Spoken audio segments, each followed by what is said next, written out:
CCTV ফুটেজের স্থির চিত্রে যে যুবকটিকে দেখা যাচ্ছে তার নাম হলো রিপন সাহা। কোনো নেতা নন, কোনো প্রভাবশালী কেউ নন, কোনো ক্ষমতাবান পরিবারের সন্তানও নন। তিনি ছিলেন রাজবাড়ী সদর উপজেলার গোয়ালন্দ মোড়ে অবস্থিত করিম ফিলিং স্টেশনের একজন সাধারণ শ্রমিক, একজন নজলম্যান। শীতের রাতে গায়ে হুডি চাপিয়ে রাত জেগে দাঁড়িয়ে থেকে যিনি মানুষের গাড়িতে তেল দিতেন যেন তার পরিবারের চুলোয় 2 বেলা আগুন জ্বলে। ঘটনার দিন একটি ল্যান্ড ক্রুজার গাড়ি এসে দাঁড়ায় পাম্পে।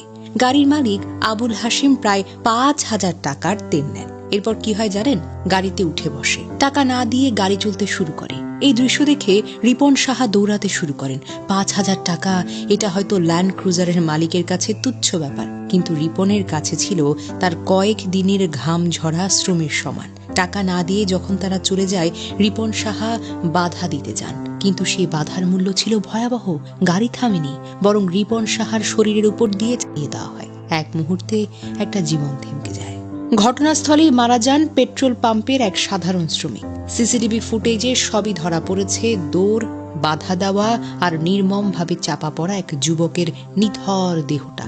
ল্যান্ড ক্রুজার গাড়িতে চড়েন, কিন্তু 5,000 টাকার তেল দেওয়ার মানসিকতা নেই। এটাই কি আমাদের সমাজ?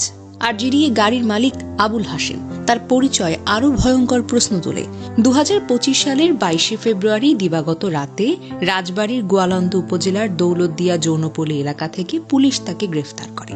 একটি বিদেশি 7.65 mm পিস্তল, একটি ম্যাগাজিন ও 3টি গুলিসহ। তবুও আজ সে ল্যান্ড ক্রুজার দাপিয়ে বেড়ায়। এটাই আমাদের বিচার ব্যবস্থা, পুলিশ ব্যবস্থা এবং রাষ্ট্র ব্যবস্থাও বটে। তিনি ছিলেন রাজবাড়ী জেলা বিএনপির সাবেক কোষাধ্যক্ষ, জেলা যুবদলের সাবেক সভাপতি এবং একজন প্রথম শ্রেণীর ঠিকাদার। 2019 সালে সংবাদ সম্মেলন করে বিএনপি ছাড়ার ঘোষণা দিয়েছেন, কিন্তু ক্ষমতার বলয় ছাড়েননি কখনোই। তার তো সবই চলবে, আইন, অস্ত্র, গাড়ি, সবই যেন এখন তার পক্ষে। শুধু চলবে না রিপন সাহার সংসার। রিপনের বাড়িতে এখন শুধু মাতম। বৃদ্ধ পিতা পবিত্র সাহা, মা, স্ত্রী, তারা এখন তাকিয়ে আছে শূন্যতার দিকে। যেই ছেলেটা রাতে পাম্পে কাজ করে বাড়ির জন্য অন্ন জোগাতো, আজ তার জায়গাটা শূন্য। প্রশ্নটা তাই খুব সাধারণ, খুব নির্মম। যে গাড়িটার তেল দিল রিপন সাহা, সে গাড়িতেই কেন তার শরীরের উপর চালিয়ে দেওয়া হলো?